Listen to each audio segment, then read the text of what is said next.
My name's Noah Hunter Dorsey. I was awarded Forbes 30 Under 30 last year for co-founding Future Fulfilment, this warehouse business that does over $1 million a week in revenue.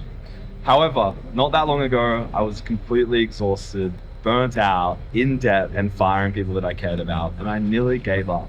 So in this video, I'm going to share with you the harsh reality of growing a business this size, and hopefully you can learn about what it takes.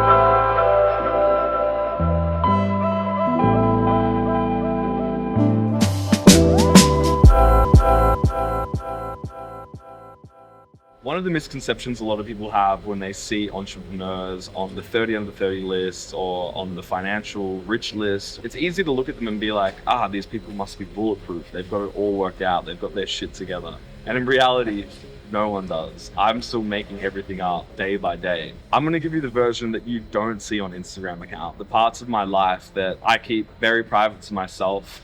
But in this video, I'm going to share it in hopes to potentially inspire or uplift people that are going through the same thing, no matter what level of scale you're at.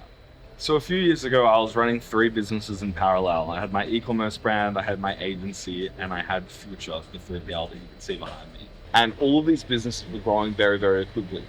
The first lesson to know that when it comes to managing cash flow, whether you're scaling up very fast or going down very fast, both actually present the exact same problems. It's only when the business starts to stabilize that you can properly forecast and then put things in place so you never get in this very sticky situation that I was in. Essentially, we had grown so quickly. I was hiring a new staff member every single week. And at the start of the year, we had this unexpected dip in revenue. And this dip lasted 3 months, which was enough to nearly wipe me out completely. I had $700,000 in debt owed to landlords. I had $200,000 in payroll that I needed to pay my staff, and I didn't have the money. And my Amex was completely maxed out. This is not somewhere you want to be. If I go back to that moment, every day I was literally getting out of bed like a robot, completely exhausted, completely burnt out, emotionless. There was a day where I needed to fire 12 people at once that had all worked with me, with their blood, sweat, and tears into the business for years. And I had to basically say to them, we've run out of money. And that sticks with me as one of the hardest things I've ever had to do in business, but it made me a lot stronger. And people miss this part. They see the trips and the cars and the business successes on Instagram, but they don't see all the pain that went into building something of this magnitude. One of the hardest parts as a leader as well is never cracking in front of your staff. And this is a leadership tip. You know, as soon as the leader starts to feel nervous or starts to crack under pressure, it will ripple through the whole company. So even on those days, I was actually walking into the office knowing that I had no money at all. This huge office, all these staff that needed to be paid. And I kept my composure and I never let my staff see the pain that I was going through. So that's something that takes a lot, but it's so critical when you're a leader. Almost all founders at some stage in the journey will find themselves in a position like ours. And like I said, it's all relative, no matter how big or small your business is. I'm going to share with you something that I do when I'm overwhelmed with stress and anxiety to get things back on track. So you pull out a piece of paper and you write down all of the huge problems that you have, right? You might end up with a list of 10 problems. The first thing to do is just cut away the ones that aren't urgent and are irrelevant. You might come up with 10, but really there's 3 or 4 where if you were to solve those, they would get you back on track. So that's the first step, narrowing it down to what is the actual problem here that I need to solve. The next part of it is look at all the things and identify which ones are in your control and which ones are outside of your control.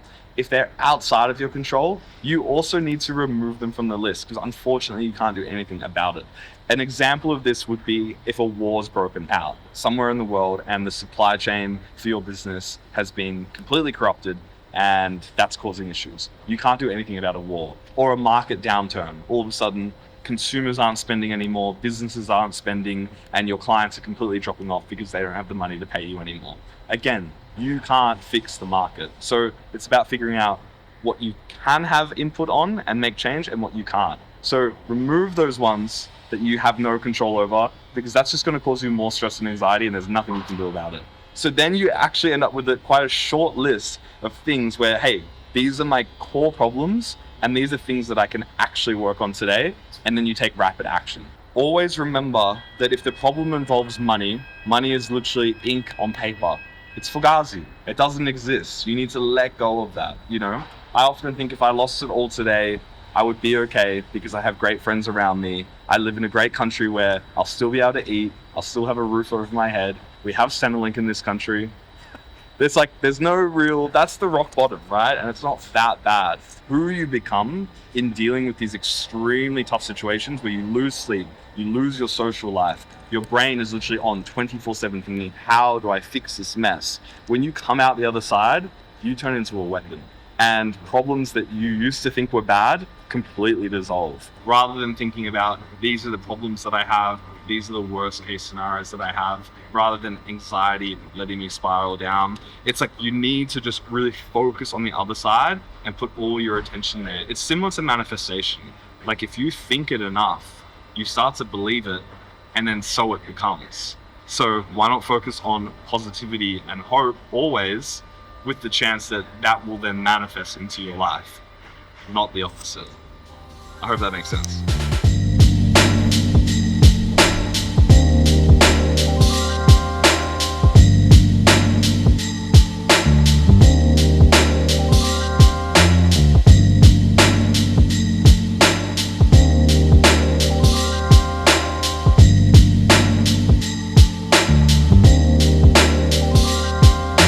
Yeah, so we live in a world now where a lot of founders are building personal brands and they're pushing content out around the lifestyle that comes with building businesses. And I think that social media as a whole is a bit of a double-edged sword in the way that there's one side of it where you see these things, and I know for me, it's very inspiring looking at people that, you know, are a few steps further than me in my journey, realizing what's possible, what's out there, and that, you know, if someone else can achieve it, well then potentially I can achieve it too.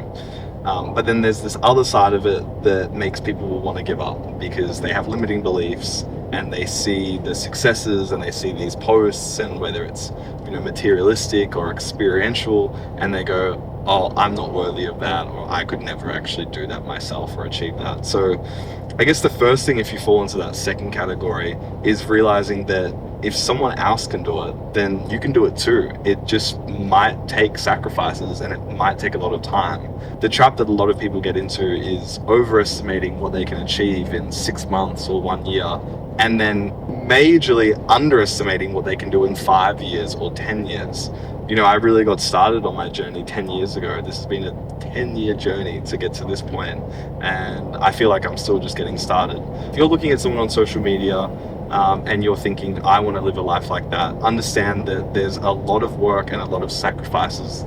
It's like you're going to sacrifice time with loved ones, time with friends. You're going to potentially sacrifice things that you're doing now because you have the luxury of time to focus 100% on this mission of building a business.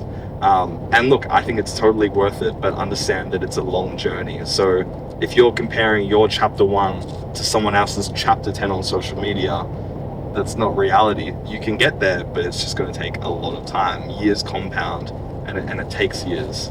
There's that saying that comparison is the thief of joy, and it couldn't be more true. Social media is so curated, you know, and that's kind of part of the reason that I'm shooting this video today, is to give you the other side of it. All of the grunt and all of the work and the stress that's involved to build a business, something big, something that's bigger than yourself. So although you might compare yourself with these people and go, I wish I had their life, I've met a lot of these people that have had wild successes in business and they're miserable. Like, they're not happy at all. So like, really, you need to make sure that you're optimizing for happiness first and foremost. Like, there's no point putting in all this work and sacrificing things and then getting there and realizing, I'm not happy anymore. I would say that, you know, the antidote to that is just making sure that you're doing it with the right people. Like, all of these successes are so much better when you experience them with other people. So that's your team, that's your partners, that's your family, that's your loved ones. And often, if you focus on creating an abundance for others around you, you end up with an abundance yourself. Something that goes hand in hand with entrepreneurship is uncertainty. And I think for anyone getting into this game, the number one skill, above strategy and above people management, all of these things, is a tolerance to uncertainty and a tolerance to stress. And there's a few things that I do in my daily practice to help me with this. First is understanding the power of breath and breathing. You need to breathe through really hard times. So quite often when a problem is presented to you, a high stakes situation or something quite intense, we go into that fight or flight mode, and the breathing becomes a lot sharper, emotions come up straight away, and then we can be prone to making knee-jerk reactions to things. Like, oh my God, this really bad thing's happened. Shit, like I'm screwed kind of thing. And that's people's like gut reaction very fast. And over the years, I've really trained myself to first maintain that kind of slow rhythm of breathing, because that's going to keep you calm in the middle of the storm. And then thinking things through, because often we kind of just jump to like worst case scenario when often things actually aren't that bad, especially when you start building a team and you've got multiple people around you to support you, and it's all on you. And then the other thing I would say is, often when a founder or an entrepreneur experiences prolonged periods of stress, it starts to take a toll on their health, and we usually find vices for ourselves, and these can often directly impact our health. So understand the relationship between health and business, because your company really is an extension of you and how you're feeling. So if you're in a state of creativity, often the business goes through innovation. If you're in a state of burnout, often the business growth starts to stall. There's this whole duality thing going on, and it's very much so a mirror of your internal state and your physical state. So it's something to keep in mind.